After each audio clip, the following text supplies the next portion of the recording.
अहले सुन्नत व जमात का जो अक़ीदा नज़रिया है हज़रत अमीर मुआविया रज़ियल्लाहु ताला अन्हु के बारे में और यज़ीद ख़बीस पलीद के बारे में वो बिल्कुल वाज़ेह है कि हज़रत अमीर मुआविया रज़ियल्लाहु ताला अन्हु सहाबी रसूल हैं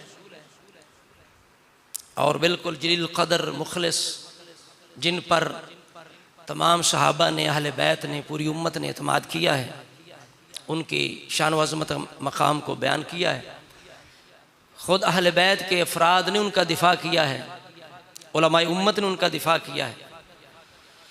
चूँकि उनका दिफ़ा असल में रसूलुल्लाह अलैहि वसल्लम की सोहबत तरबियत का जो मकाम है, शान अज़मत है, उसका दिफ़ा है और इमाम हसन मुज्तबा का दिफ़ा है, रसूलुल्लाह का दिफ़ा है। तो इस वजह से सब ने जो ज़िम्मेदार अहले ईमान हैं, अहले उलमा इस्लाम हैं, उन्होंने इसका पहरा दिया है। बाज़ लोगों ने तारीख़ पर एतमाद करते हुए और राफ़ज़ियत के असर बद की वजह से उन्होंने, बाज़ ने तो हज़रत मुआविया रज़ियल्लाहु ताला अन्हु की बेअदबी तौहीन की कोशिश की और वाक़या करबला का ज़िम्मेदार उन्हें ठहराया। वो भी अहले सुन्नत के मशरब और तरीके से हटे हुए हैं। बाज़ ने जो है वो आगे बढ़ते हुए माज़अल्लाह यज़ीद जो है वो उसके बारे में तो बिल्कुल वाज़ेह है कि वो बदबख्त इंसान था, खबीस था, पलीद था और इमाम हुसैन रज़ियल्लाहु ताला अन्हु के शहादत और कत्ल का बिल्कुल ज़िम्मेदार है, इसलिए कि उसकी हुकूमत में ये जुल्म हुआ। इब्न ज़ियाद को उसने मुकर्रर किया, इमाम हुसैन के लिहाज का हुक्म जारी नहीं किया। बाद में उसने उनका बदला लेने की भी कोशिश नहीं की, कातलीन इमाम हुसैन और आपके अहले बैत और शुहदाए करबला के किसास के तौर पर। इसी तरह बाद में हरमैन शरीफैन पर हमला, तो वाक़या हर्रा, ये सारा कुछ जो है ये बिल्कुल इसका ज़िम्मेदार यज़ीद ख़बीस भी है। तो बाज़ हज़रात ने क्या किया कि यज़ीद की वजह से उन्होंने हज़रत मुआविया को तान किया।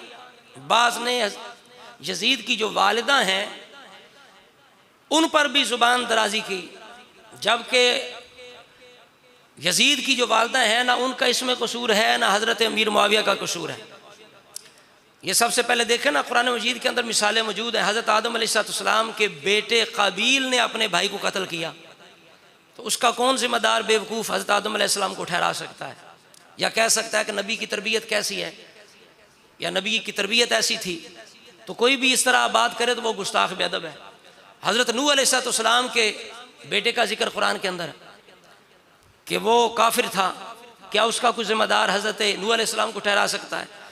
तो इसी तरह यज़ीद की वालदा को बाज़ हज़रात ने मुस्तशरिकीन जो हैं उनके अक़वाल की वजह से, उनकी तक़लीद के अंदर, उनकी पैरवी के अंदर, जिस तरह एक फ़िलिप हिटी उसका नाम है, साइंसदान था, एक मुस्तशरक था, उसके कौल की बिना पर बाज़ ने यज़ीद की वालदा जिनका नाम है मैसून बिनते बहदल कल्बी, उनको माज़अल्लाह बाज़ अब बड़े बड़े वो नामी ग्रामी लोग हैं जिन पर बड़ा नाज़ अहले सुन्नत को, हाशमी मियाँ इंडिया के, उन्होंने जनाब माज़अल्लाह बड़े दावे के साथ ये कहा कि जी बिल्कुल वो ईसाई थी, तो ये है वो है।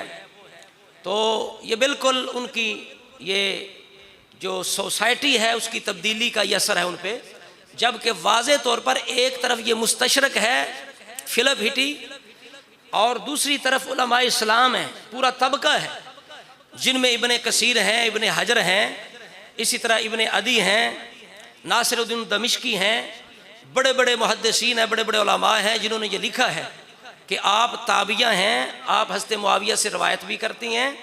और इब्ने कसीर ने तो अपनी अल बिदाया के अंदर ये वाज़ेह अल्फाज लिखे, कहते हैं कि कानत हाज़िमतन अज़ीमत शानी, लिखते हैं कि आप बड़ी दाना थी, बड़ी दूर अंदेश थी और अजीम शान थी। किस लिहाज से? जमालन, रियासतन, अक़लन व दीनन, के जो मैसून बिनते बहदल थी वो ताबियाँ हैं, वो मुसलमान थी, उन्होंने इस्लाम कबूल किया, उन्होंने हज़रत मुआविया से आगे रवायत भी की। बड़े बड़े उलमा इस्लाम ये लिख रहे हैं उनके बारे में, और बड़ी अजीम शान थी हुस्न के लिहाज से, दनाई के लिहाज से, सरदारी के लिहाज से, समझ के लिहाज से और दीन के लिहाज से, ये उन्होंने लिखा है। तो लिहाजा हम अल्हम्दुलिल्लाह जो उलमा इस्लाम का फैसला है उसको कबूल करेंगे।